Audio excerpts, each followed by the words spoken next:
Genting হাইল্যান্ডসের এই যে Genting highland, এই গ্যাংটিং হাইল্যান্ডে দেখুন যে অসাধারণ ভিউ। এই যে পাহাড়, এটা পাহাড়, আর আমাদের এই যে হোটেল দেখা যাচ্ছে না, মেঘ, পুরো মেঘ ভরে আছে, কুয়াচ্ছন্ন, পুরা মেঘ ভরে আছে, পুরা মেঘ দেখতে পাচ্ছেন।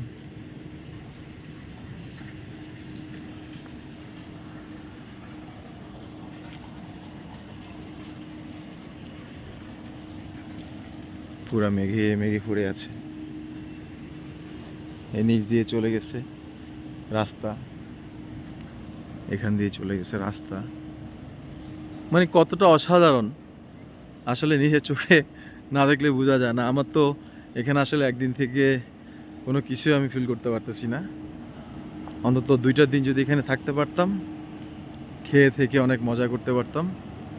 তো আসলে আমার লঙ্কায় যেতে হবে। লঙ্কায় আরেকটা ট্যুরিস্ট প্লেস, প্রথম যেতে হবে কুয়ালালামপুর। কুয়ালালামপুর থেকে আমার লঙ্কাওয়েতে যেতে হবে। আর লঙ্কাওয়ে ওটা একটা ট্যুরিস্ট প্লেস, ওখানে আমার হোটেল বুকিং এবং সাইট সিইং বুকিং করা আছে। তো যার কারণে আমাকে আসলে ওখানে যেতে হচ্ছে। এই যে রাস্তাটা দেখছেন, এটা নেমে যাচ্ছে এদিকে, আমরা আসছি ওই দিক থেকে, আমাদের গাড়ি আসছে। আর এই সাইডটা ব্যাক সাইড, এই সাইড দিয়ে দিয়ে যে গাড়িটা নেমে পাহাড়ের ভাঁজে ভাঁজে রাস্তাগুলো চলে গেছে, অনেকটা দার্জিলিংয়ের মতো। চাইলে আসলে আমাদের বৃহত্তর চট্টগ্রাম, বান্দরবন, হিলটেক, সাজেক এগুলোকে আমরা সেম করতে পারতাম, ট্যুরিস্ট প্লেস করতে পারতাম। এইভাবে মানুষ আসতো, থাকতো, দেখতো, কোটি কোটি টাকা বাংলাদেশের রিজার্ভে জমা হতো। পর্যটন খাত থেকে যে টাকাটা আসে একটা দেশের, সেই পুরো টাকাটাই প্রফিট, পুরো টাকাটাই লাভ থাকে। শুধু ইনভেস্ট করতে হয়, ট্যুরিস্ট প্লেসগুলো তৈরি করতে হয়, হোটেল মোটেলগুলো করতে হয়, এই তো আর কি।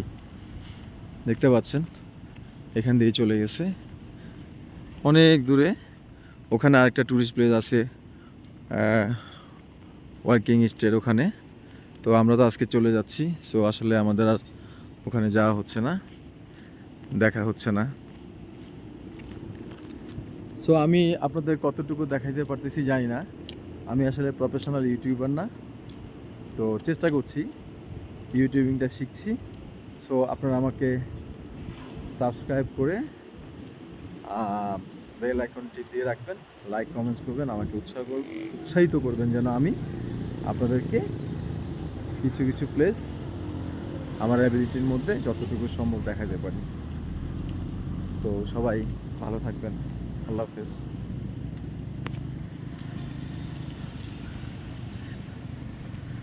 নেমে যাচ্ছি, আমরা নেমে যাচ্ছি।